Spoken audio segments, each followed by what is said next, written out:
Sizlarga yangiligim bor va bu judayam xushxabar. A, ya'ni, terapiyaga, ya'ni seansga, bir 3 ta odam olaman. 2 ta reumatoidniy artrit va bitta onkologiyaga uchragan insonni olaman. Jami bo'lib 3 ta odamni aynan seansga olaman. Seans mutlaqo bepul bo'ladi, tekin bo'ladi.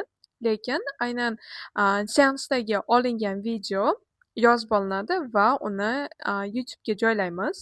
Xohlardimki, ko'proq insonlar aynan seanslar, terapiyalar qanday o'tishini ko'rishini xohlardim. Chunki bitta insonni tuzalayotganini ko'rganingizda, bitta insonda bo'layotgan voqealar boshqa insonlarda ham qaytariladi va o'sha insonni ko'rib boshqalar ham tuzalishni boshlashadi.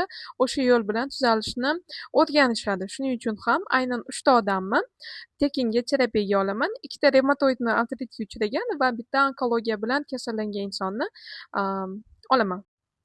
Agar bu taklif sizga qiziq bo'ladigan bo'lsa, shu shartlarimni qabul qilishga tayyor bo'lsangiz va tuzalishga ham tayyor bo'lsangiz, o'sha kasallik sizni joningizga tekkan bo'lsa, dorilardan, har xil terapiyalardan, qanaqadir gormonlardan charchagan bo'lsangiz va sizda onkologiya yoki reumatoidniy artrit kasalligi bo'ladigan bo'lsa, shu videoni tagida aynan, "Men tuzalmoqchiman" deb, yozib qoldiring.